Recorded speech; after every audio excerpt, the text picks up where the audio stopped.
அமைச்சர் உதயநிதி ஸ்டாலினுக்கு துணை முதல்வர் பதவி தரணும்னு சொல்லி பெரிய கேள்விப்பட்டது.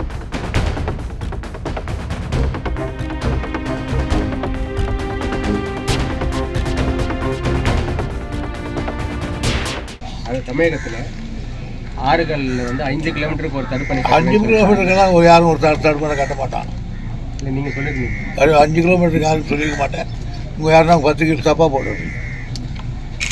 இல்லை எத்தனை அணைகள் கட்டுவதற்கு அணைகள் நெசசிட்டி பார்த்து செய்வோம். தண்ணி தேவைப்படுதா இது சமாச்சாரம் உடப்பு ஏற்படுகிறதா இப்போ எனக்கு இது நான் வந்து எனக்கு தெரியாது. ஆனால் எனக்கு வந்த ரிப்போர்ட்டில் இது ரொம்ப டேஞ்சராக இருக்குது, இது 1858 கட்டினது, அதுக்கப்புறம் ஏப்ரல்லாம் போயிட்டுருக்கு, ஆகையால் இப்போ விட்டால் இது டேஞ்சர்னு சொன்னாங்க. இந்த ஒரு பார்க்குறதுக்கு இது பாலாறு அணைக்கட்டு மாதிரி இருக்கலாம்.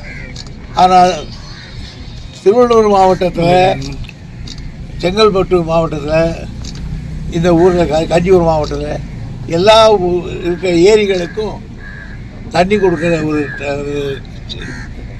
செக் டேம் இங்கே தான் இதாக பெருசு.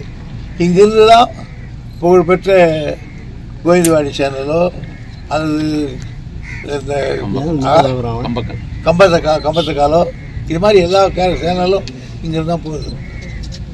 இதனுடைய மிச்ச கொள்ளளவு போய் கீழே விழுறது அது ஸ்ரீபெரும்புதூரில் போய் விழுது.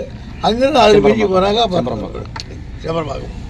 சார் பாலாறு பொன்னையாறு தெங்கால் அப்படின்ற பகுதியில் வந்து ஒன்றிணைதி சார் அங்கே வந்து ஒரு தடுப்பணை கட்டுறதுக்கு நடவடிக்கை எடுக்கப்படும். எதுக்கு பாலாறு பொன்னையாறு சங்கமிக்கிற அந்த இடத்துல அங்கே தேவையில்லை. மேல் விசாரம்னு ஒரு தடுப்பு அங்கே தேவையில்லை இருக்கு. அந்த இடத்துல ஆல்ரெடி நீங்கள் இப்போ பொன்னையாறுங்கிறது பாலாறுங்கிறது அங்கே காட்டி என்ன பிரயோஜனம்? ஏதாவது பர்பஸ் இருக்கணும்.